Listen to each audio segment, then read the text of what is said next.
Hello friends, in this video we'll discuss the recommendations of GST Council 45th meeting which was held on 17 September 2021। इस council meeting के अंदर उन्होंने काफ़ी relaxation compliance के बारे में और rate of tax on the goods and service के बारे में डिस्कस किया है। और सबसे पहले हम ये ले लेते हैं, इन्होंने मेंथन ऑयल को रिवर्स चार्ज के अंदर लिया है। कहते हैं supply of mentha oil from unregistered person has been brought under reverse charge.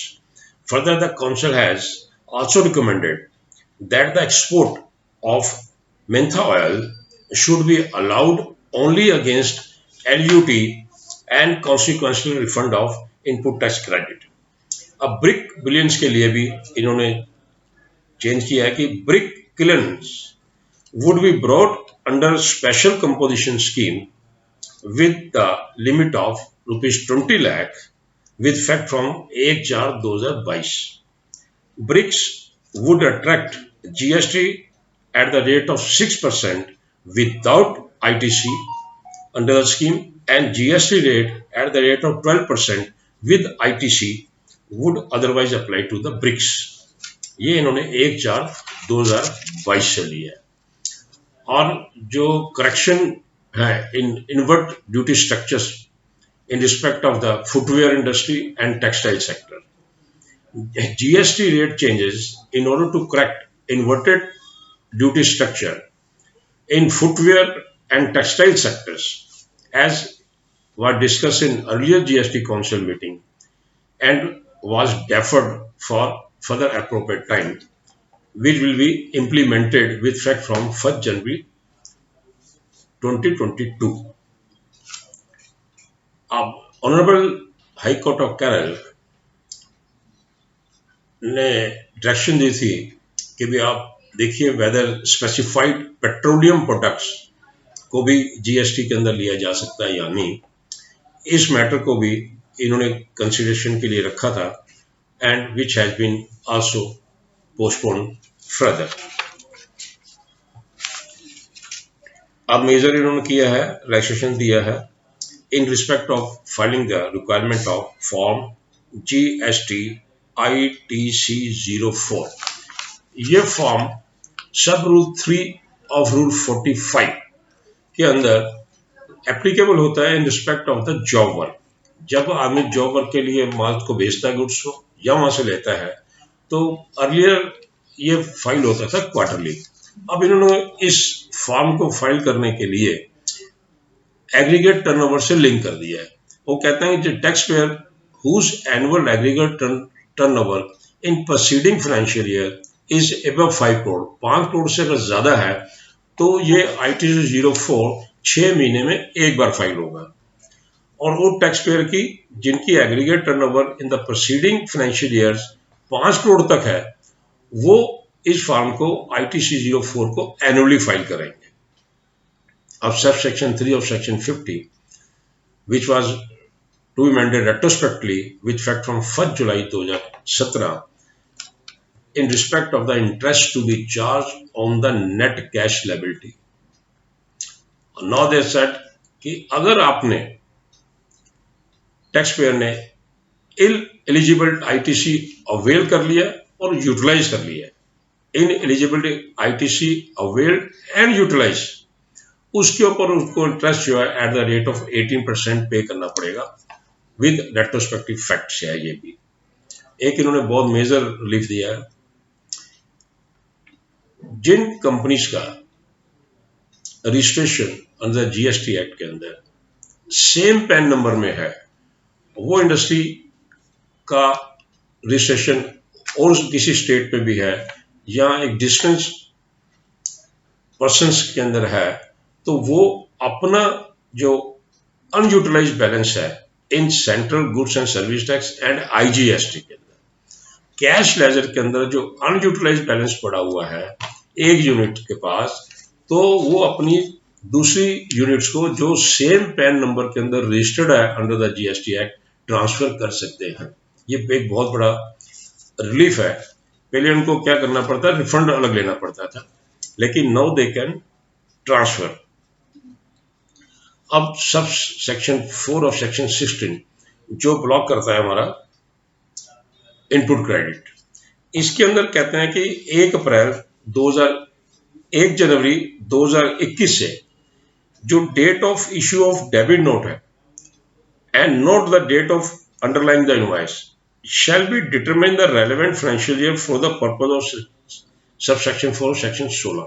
अब जो डेबिट नोट और क्रेडिट नोट बीच में इश्यू हो जाते थे वो अब इनवॉइस की डेट से न लिंक होके जिस फाइनेंशियल ईयर के अंदर वो इश्यू होंगे वो फाइनेंशियल ईयर कंसिडर किया जाएगा for the purpose of subsection 4 of section 16। अब उन्होंने लिख दिया है कि अब फिजिकल कॉपी जो है टैक्स इनवॉइस की कैरी करने की जरूरत नहीं है अगर वो टैक्स इनवॉइसेस सब रूल 4 और रूल 48 के हिसाब से इशू किया गया है तो उसके लिए there is no need to carry the physical copy of tax invoice in case where invoices has been generated by the supplier in the manner prescribed under Rule 48 sub Rule 4 of the Central Goods and Services Tax Rules 2017। Further they said सिर्फ वही goods cover होंगी for the purpose of subsection 3 of section 54 जिन goods जो goods के ऊपर export duty लगती है। There are only those goods which are actually subject to export duty, on which some export duty has to be paid at the time of export, will be covered under the restriction imposed under section 3 of section 54 from availment of the refund of accumulated ITC। अब इन्होंने provision incorporate करने हैं rules के अंदर regarding the procedure and time limit for filing refund of tax which was wrongly paid as specified subsection 1 of section 77 and subsection 1 of section 19 of the IGST Act। अभी limit 2 साल की है।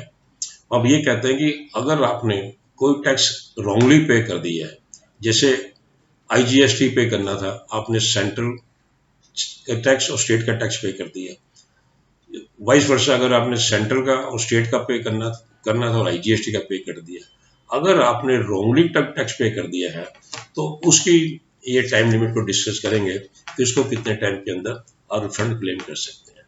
Further इन्होंने major streamline की हैं compliance के बारे में। कंप्लायंस के बारे में सबसे पहले इन्होंने कहा है कि आधार authentication of registration to be made mandatory for being eligible for filing refund claim and application for revocation of cancellation of registration। Late fee जो अभी तक in respect of GSTR 3B auto populated होती थी और provision था act के अंदर late fee का GSTR 1 का भी। Now they say कि late filing fee in respect of GSTR 1 will also be auto populated जैसे कि ये GST 3B में होती थी। अब जो आपका रिफंड का क्लेम होना है, कहते हैं रिफंड आपको उसी बैंक अकाउंट के अंदर दिया जाएगा जो बैंक अकाउंट आपका पैन नंबर के साथ लिंक्ड है जो at the time of registration आपने दिया था। इसके बाद कहते हैं कि सब रूल 6 ऑफ रूल 59 को भी अमेंड करेंगे 1 जनवरी 2022 से, जो कहता है registered taxable person shall not be allowed to furnish form GSTR 1 if he has not furnished the return in the form GSTR 3B for the preceding month। अभी act में था अगर पिछले 2 महीने की आपने नहीं भरी है तो आपको ये रिस्ट्रिक्ट करते थे। नाउ दे से अगर आपने पिछले महीने की नहीं भरी है, ये टाइम लिमिट रिड्यूस कर दिया है, तो हम आपको GSTR 1 फाइल करने नहीं देंगे। फर्दर सब रूल 4 ऑफ रूल 36 को भी अमेंड करना है।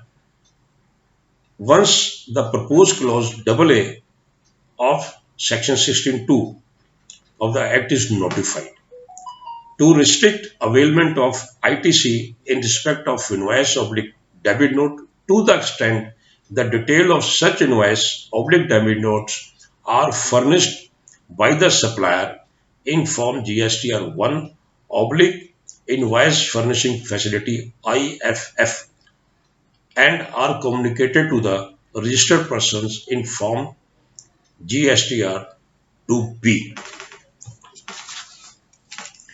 इसके साथ इन्होंने certain rate in respect of goods and service करके चेंज किया है।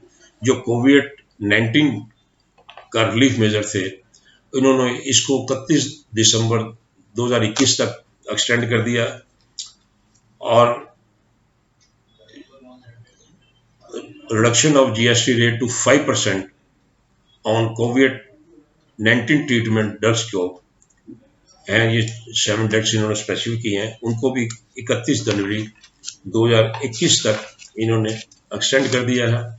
और फर्दर जो क्लैरिफिकेशन है, जो रेट्स के हैं, ये education sector, restaurant and food delivery sector, transport sector, mining sector, export sector, print and electronic media, e commerce sectors को भी इन्होंने टच किया कि जो ई कॉमर्स ऑपरेटर्स हैं, they are being made liable to pay tax on following services provided through them.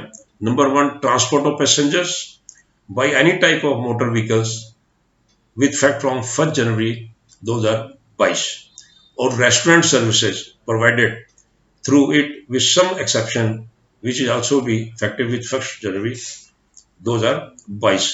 Clarification है in respect of the GST rate on goods, जो propose rate sector की है, जो सेक्टर्स अफेक्ट होंगे, beverage sector, renewable energy, packaging industry, pharma sector, UPS system, inverter sector, stationery sectors, metal sector, other industries. ये इन sector के अंदर इन्होंने रेट ऑफ टैक्स का इफेक्ट दिया है और इन्होंने 3 सर्कुलर इशू किए हैं। Circular number 159/15/2021 GST, circular number 160/16/2021 GST and circular number 161/17/2021 GST। All these circulars are dated 20 सितंबर 2021 के हैं।